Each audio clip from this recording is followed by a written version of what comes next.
Hello, everyone. On the clip today, and I get the honor of interviewing a very special guest, my husband. Hello. I think this is so much fun. So We'll see. I'm not teaching today. I'm just facilitating the questions. And what people are asking for, honey, is they want to know about inventory. So let's talk about inventory and why this is such an area that they avoid. Why is that? We'll see because they can.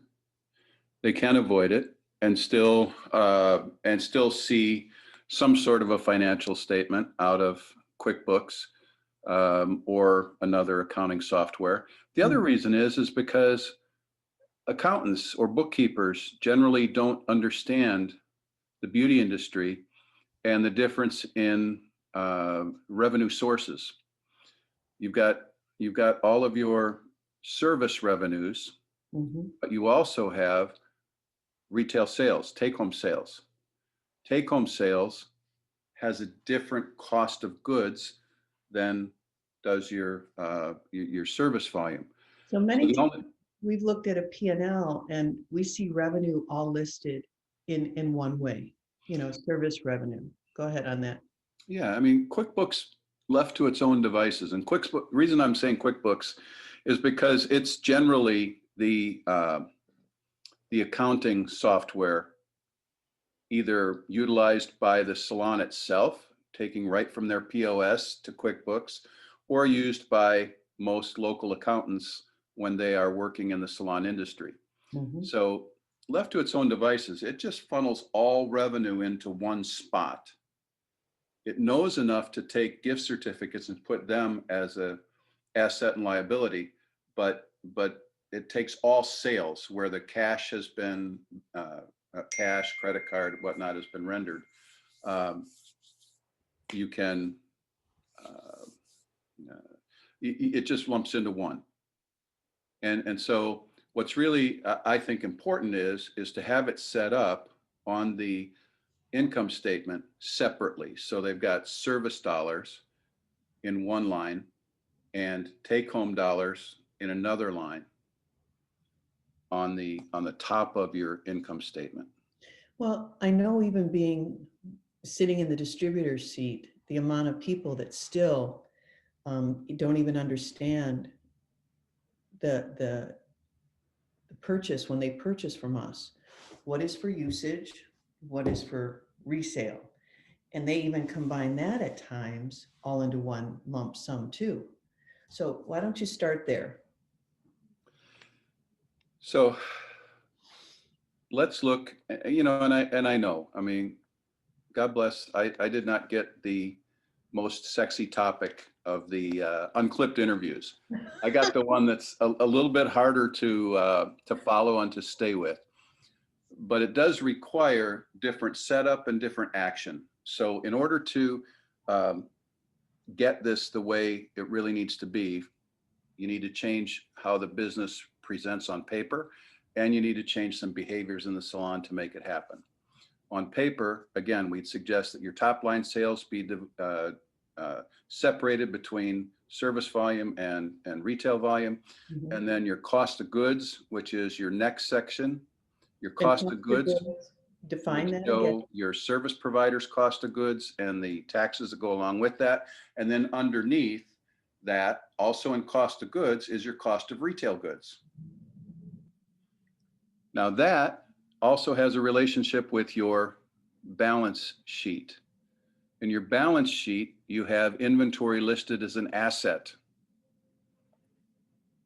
The way we generally pick that up when we are consulting a salon is that we'll look at several timeframes of a income statement and balance sheet for a salon, and we'll find that the inventory number stays exactly the same. Well, and I just don't understand what accountant would let that to happen, allow that to happen. They just don't, honestly, they don't a lot of the time take a salon seriously as a Well, and, business. and you know what? I mean, based on what you just said, if an accountant is receiving the same value of inventory and over again, why would they take them seriously? True. right?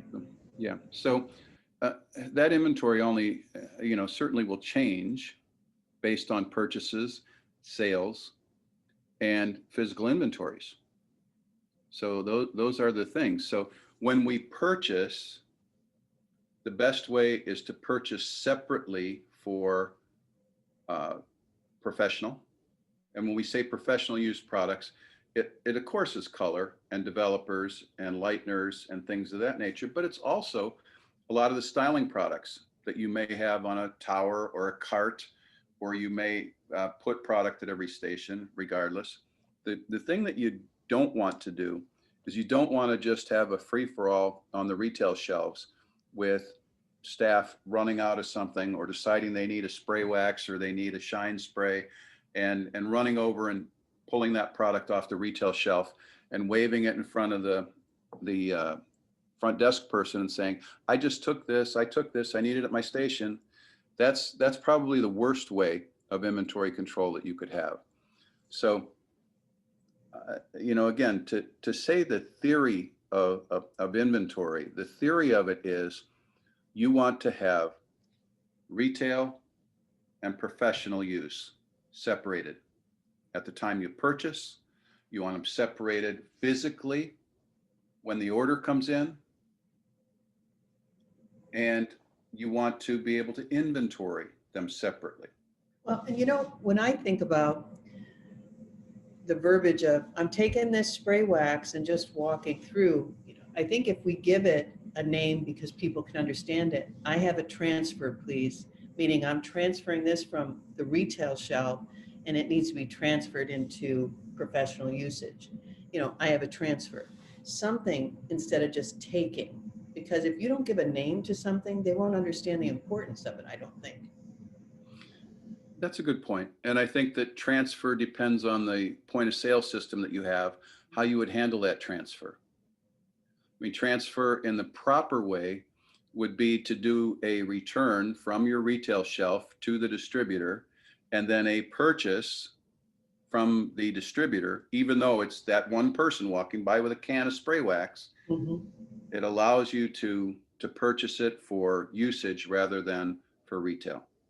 Because up until now, it's sat on the retail shelf, so it was a purchase for retail. So how many locations, when you do your scanning in a salon, how many locations does inventory live? I don't think people really realize that. Well, it lives on the retail shelf. In some cases, it lives in theme displays or promotional displays. In some cases, it lives on the check-in desk for Mhm. impulse buy, maybe behind the desk in certain cases. It can live throughout the salon on image displays. It's not just a welcome table. It can live throughout the salon as well on an image display, maybe on top of the color bar, That's a good um, point. on a Sometimes table. you might think just because it's in the color bar or the wash house that it's been transferred. I mean, I'm guilty of this. I have to tell you, when I'm merchandising, I want it to look nice. I don't care where it lives right now. And so they have to almost follow me around when I start merchandising. Am I taking it from inventory? Did I take it from this warehouse? And did I transfer to this warehouse? I mean, I'm guilty of that when I get in that creative mode. So just because it lives in the wash house doesn't mean it's categorized as cost of goods. Or we could think that's in the wash house, I don't need to count that, but you do because you might have done theme displays up on the wall that still consider retail. Mhm. Right. Yes. And so, for example, rarely does a salon, when they meet with their consultant or when they're placing their order on a promotion, rarely do they buy for display and for sale. So they've got X amount and they put a little bit here on display and then they put a little bit on the shelf, and generally they're underrepresented as a result of it because they didn't buy for that purpose. So you also have product that is in a wash house. You have product that's on the color bar. You have product that's in a dispensary. You have product that's In a for station. station use. Mhm. Um, and so all of those are locations where the product lives. The same product in some cases lives in all of those spots. And that's what makes it difficult, because as far as if you're not ordering it properly or specifically for this location or that location, then it comes in, it gets checked in against an invoice, and it just gets filled. Mm-hmm. And no one thinks about it from that point on, really, which is part of the reason why the number never changes on a balance sheet. Mm-hmm. Whether from an accounting standpoint, they treat all of that as a cash purchase. They just leave the starting inventory over here on the balance sheet, and then they take, if they sold 4,000 and they bought 4,000, it looks like there was no profit at all on retail that month, which is commonly what happens. But it's mathematically impossible if you buy something for at wholesale and sell it at retail. There is a margin that goes along with that. There's a gross margin. And so we need to really keep that. We need to keep that separate. That's the goal, to be able to separate it so we get a good financial picture. Well, even in at PSC, we have our back warehouse where most of all the business is done, pick, pack, and manifest. And then we have I'm just thinking of our location so they might be able to relate to it. We have our store, that's a location. We have our education stock for usage for events, that's a location. And the warehouse is a location. And defective merchandise is a location. Mm-hmm. And if we give consultants car stock, that's a location. So we have locations too. And when we have to, like, let's say the store, the space has a guest and they want 12 of something and she only had 9 in there, she's got to do a transfer. They don't just walk 3 in there. She's got to do a transfer from the warehouse to the space, so that inventory that's coming over is not just walked in. See, sometimes I think we're walking merchandise in, but we're not following the systems to make sure that we have accurate counts. Now, I can tell you, when you're in the weeds and it's busy and you need a spray wax, you're not going to think about transfer. That's why you have to be able to teach the importance of inventory control to your staff as well. And that's a whole nother part of the conversation, which is important. The important part for me to say to all of you this morning is that it's important that you design a system that works for your business, and then your team executes on that system. Mm-hmm. To think that, okay, that's just part of the front desk manager's role, and let them develop a system for your business, their system. When they leave, then another person comes in. Are they going to redo the whole system? Are they going to honor the previous person's system who's not there anymore to answer why she did it that way?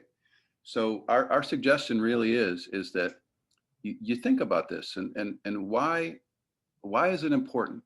Well, if somebody took $100 from me, I'd chase them down the street.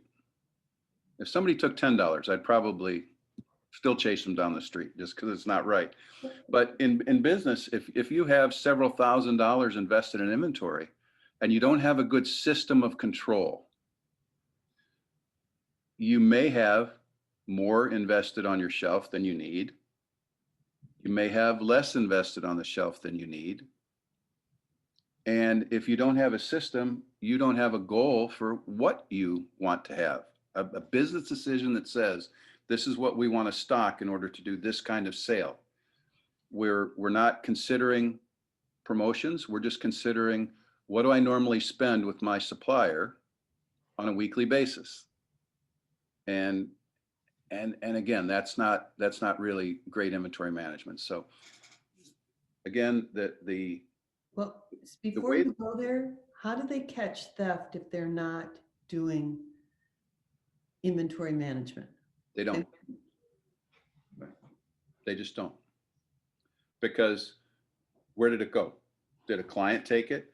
Did a staff member take it in a rush, and the transfer or the moving it in our inventory was never accomplished? Have I got a staff member that's helping themselves to color or developer or retail product? All of those things are possible. Um, are we making a mistake at the front desk when someone purchases? Are we not ringing up everything that's in front of us because we're slammed or we're in a hurry? We put it in the bag before we scan it or before we enter it into the system. But without looking at it, you can almost guarantee that there is an issue. And so we want to help all of you to manage this diminishable asset called inventory. So how often, I mean, I don't think we're going to talk records to racks and racks to records, right? We're not going to talk that. That's more at the level of inventory that we have to carry as a distributor. But what are their audits to look like? Well,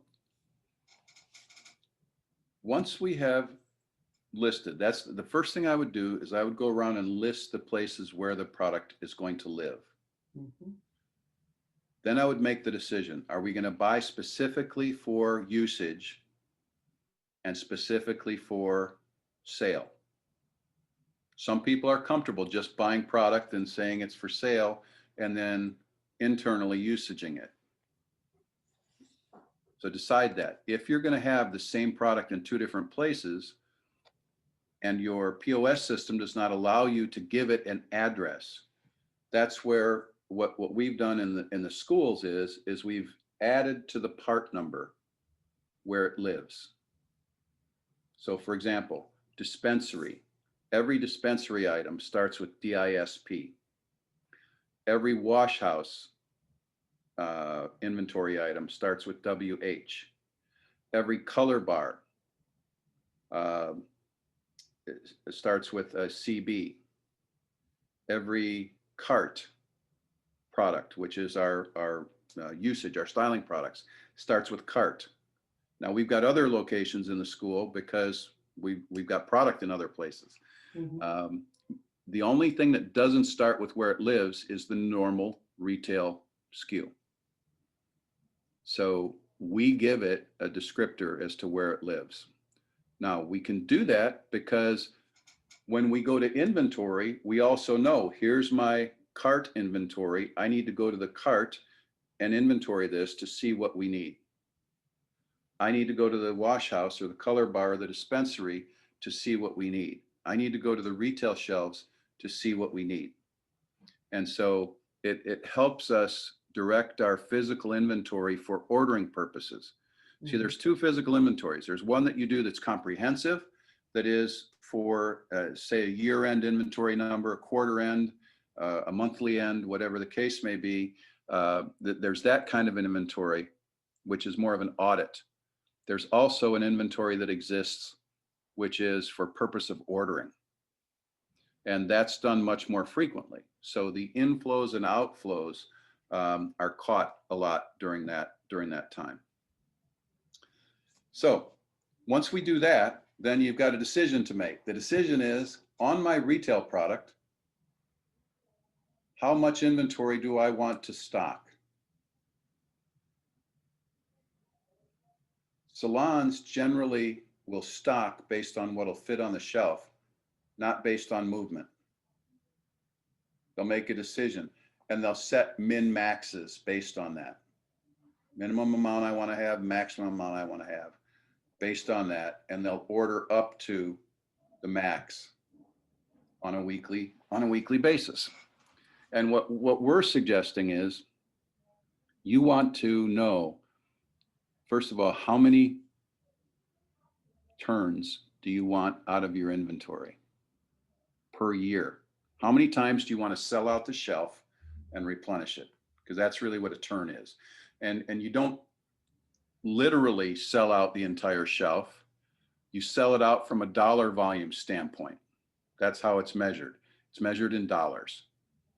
So for example, if you sell $100,000 a year and your cost of goods is $50,000 on that, and you want to have 1 month's worth of sale, which is 12 turns, you're talking about having, I believe it's 4,000, it's roughly $4,000 and change.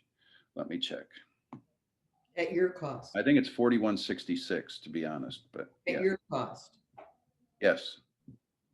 Let Mhm. me look real quick. 50 divided by 12. 40, yeah, 4166. So your inventory in that example would be $4,166 in order to Just be in the front of the house, just in the retail just in area. the front of the house. Mhm. In order to do that, you have to manage how you purchase. So let's say I was going to have a month worth of inventory on hand and I'm ordering weekly. So I would take, what did I start with in week 1? What did I buy and add to it? Now I'm in week 2. What did I start with? The difference between what you had plus what you bought that came in Minus what you sold.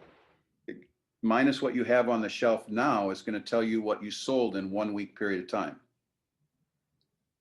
So to determine how much you should order, you take that 1 week sale times 4 and you minus off what you currently have on the shelf. And that gives you your buy number. That's based on an overall decision that was made by the business. We want 12 turns a year. Now, the 12 turns, we've got some customers, because they want to make such a statement with their inventory, they might want only 6 turns out of their inventory because they want to stock and create a very robust retail presentation. Mhm. And so they're making a decision. If they went 12 turns a year, they might say that doesn't look like enough product on the shelves to us, right? So, However, if they're going to make that kind of statement, first of all, it's a decision. And the example I gave, the 100,000 a year, the $50,000 worth of cost, the $4,166 a month in purchase in order for there to be 12 turns.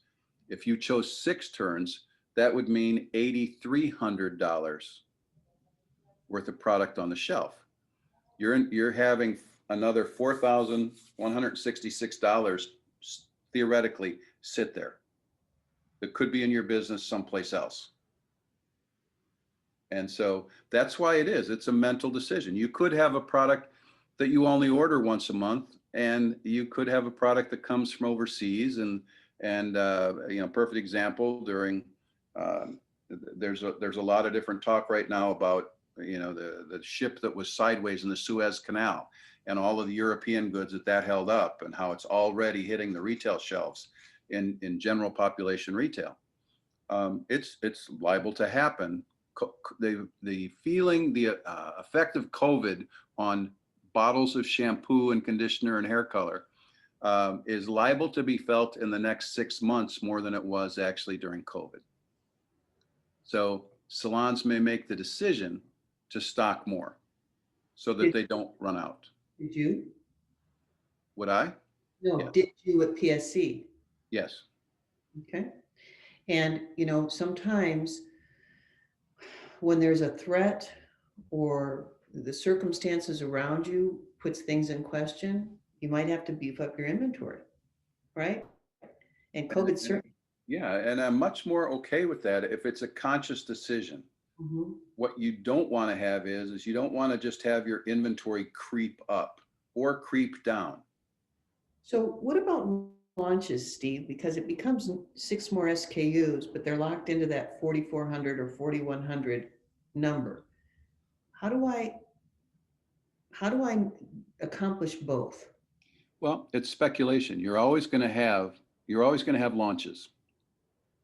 And so if you want to take, I think you need anywhere around 180 days to successfully launch a product. So that's 6 months. So if we were going to add, excuse me, a line extension, I would take what the initial investment in that line was, and I wouldn't figure it in to my normal until after 6 months. You're buying into the possibility. You're going to watch it. It's going to become accountable for itself over time.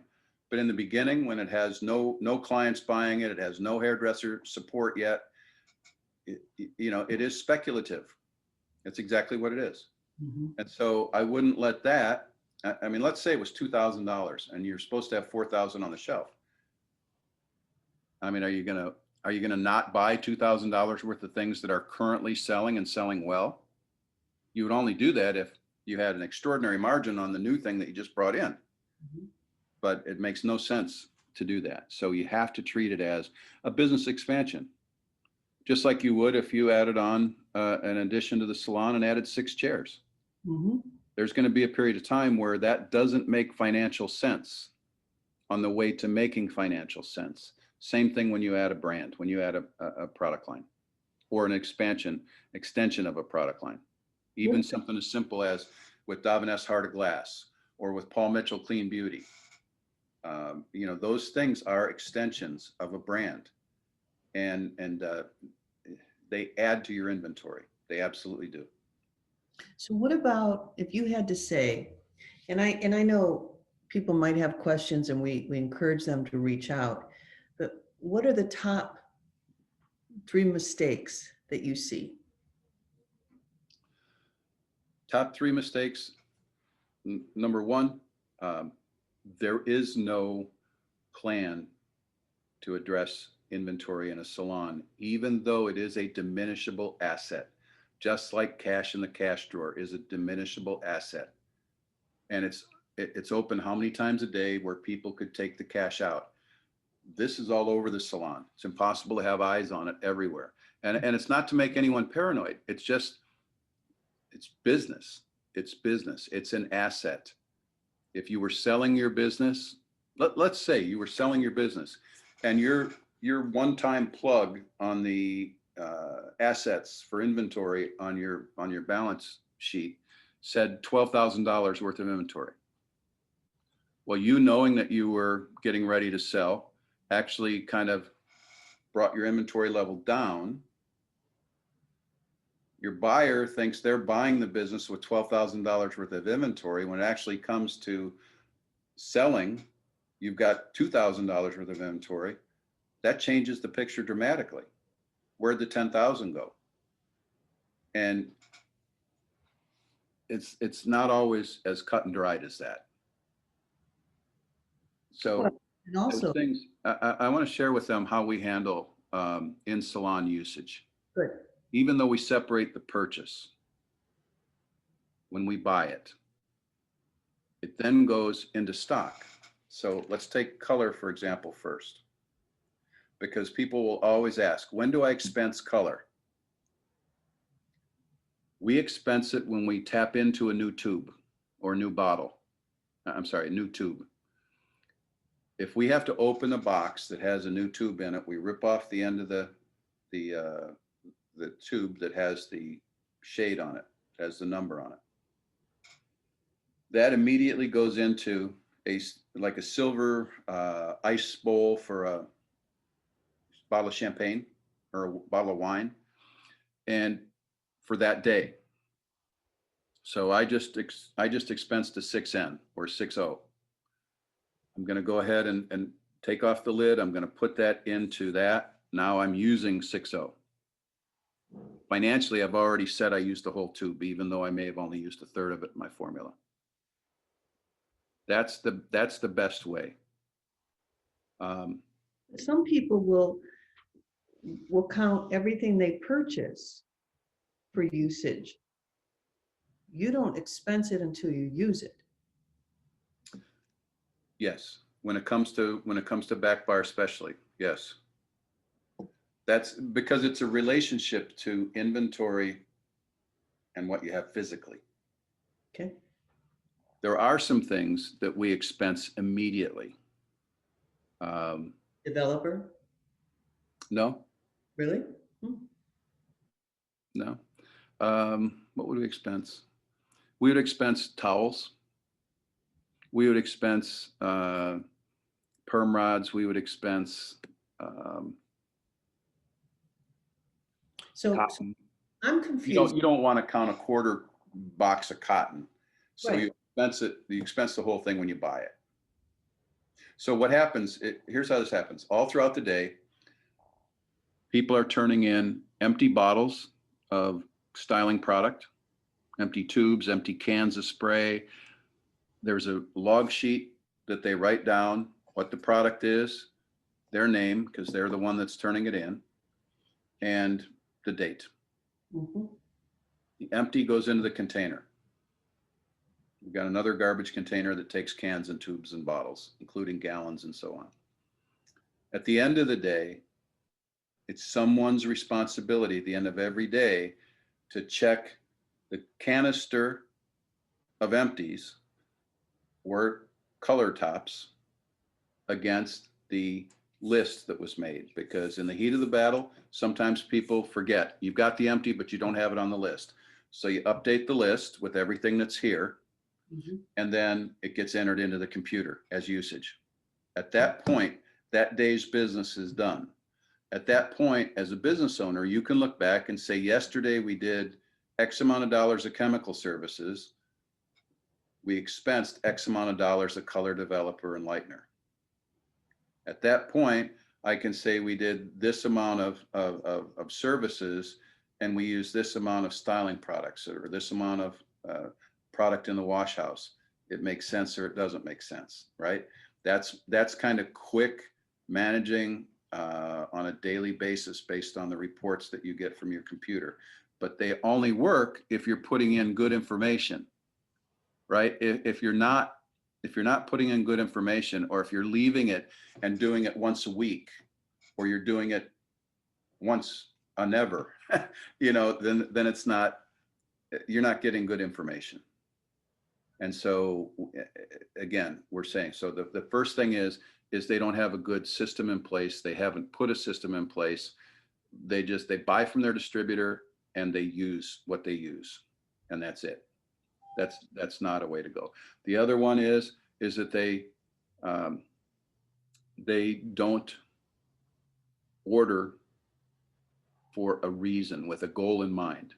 For example, a barber begins with the end in mind. They know they're working toward a finished look. From the moment the consultation ends, they know I'm going from here to here. And so they begin with the disciplines required and the steps required to deliver that service. Same holds true for inventory. Same holds true for inventory. Same holds true. Until that decision's been made, until we begin with the end in mind, we're not gonna make it better. And so we have to say that, we're going to operate on a 9% cost of goods on our services. We're going to end with a 50% cost of goods on our take home. That's our goal on cost of goods for both of those items. And then what we're going to do is we're going to carry X amount for retail, and we're going to work toward that number based on how we order, not based on that 3 looks pretty on the shelf. Mm-hmm. We're going to make that decision in advance. The other thing is, we have, and PSC recommends it,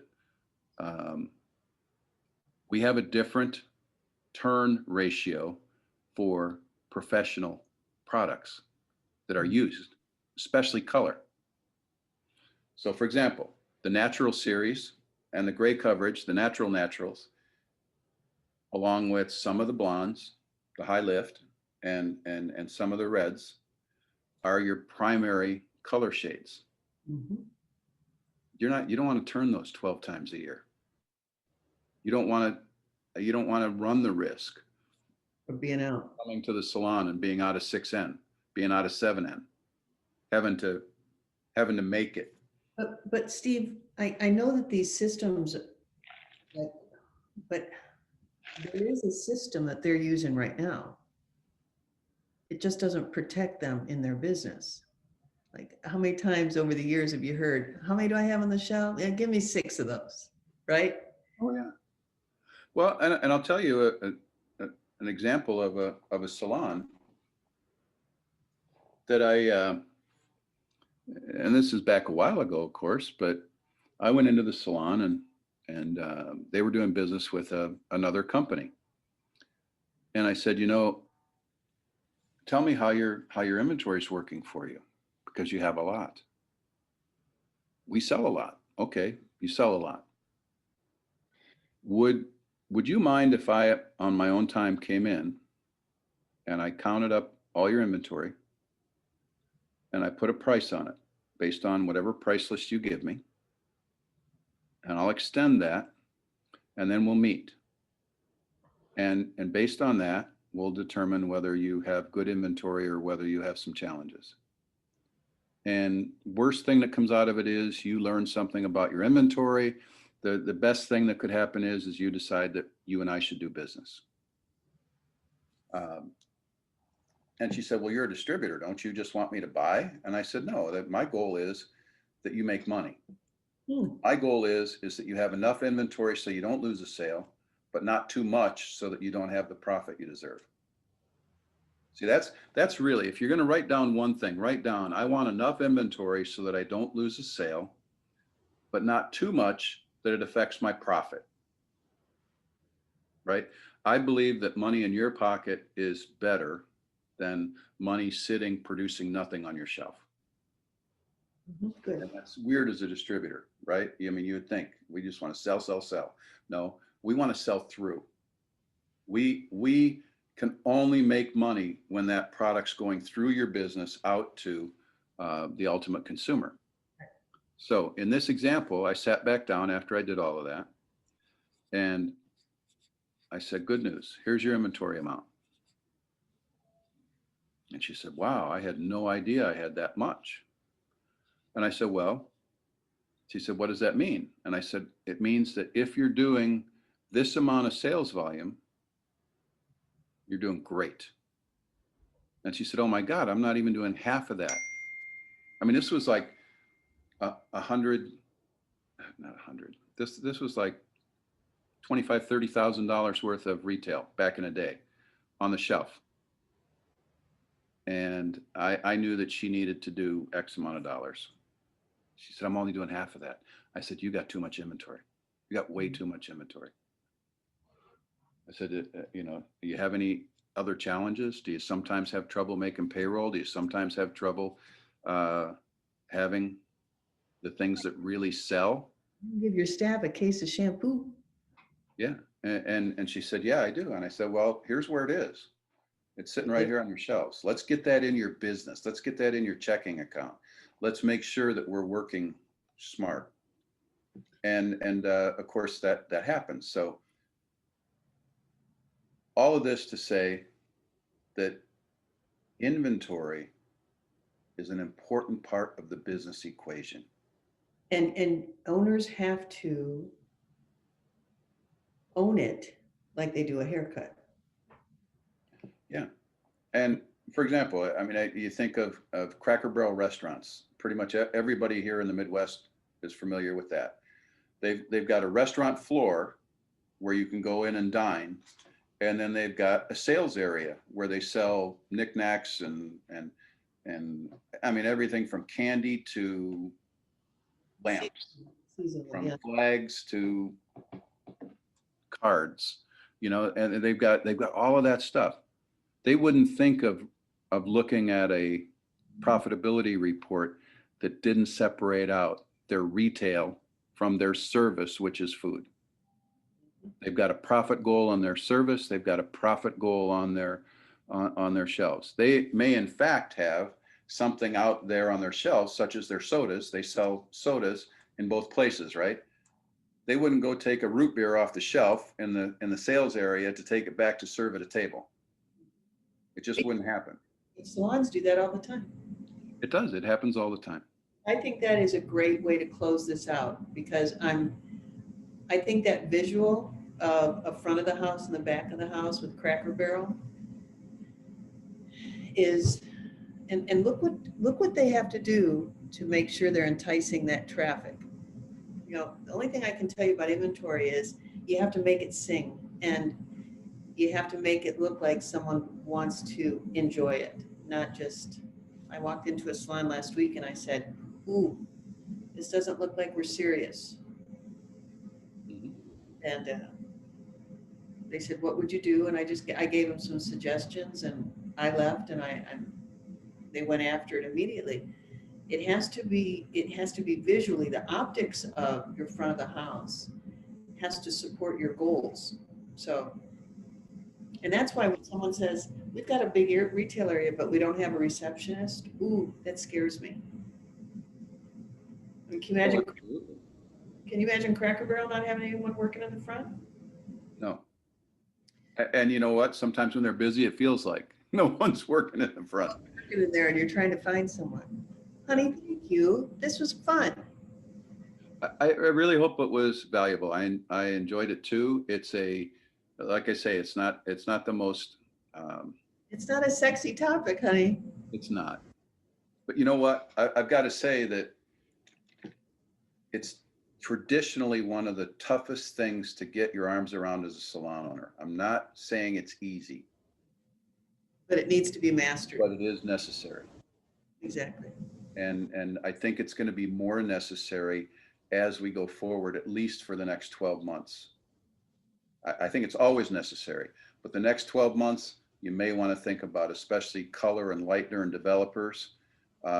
You not only have things that are having trouble getting over here from Europe, but you also have trouble getting componentry and ingredients here in the United States. Be able to fill, yeah, So knowing that, what do? We respond.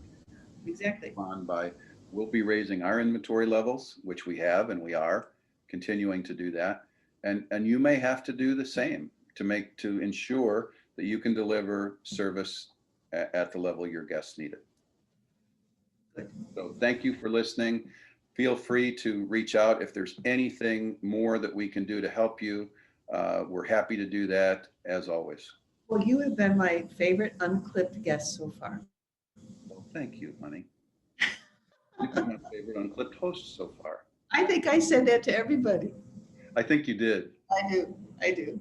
And, All right. and I think you meant it more with Gino than you did with me, but I'm okay with that. I love Gino too. I know you do. All right. I'll see you later. All right. Bye, Have a everyone. good day, everyone. Thank you.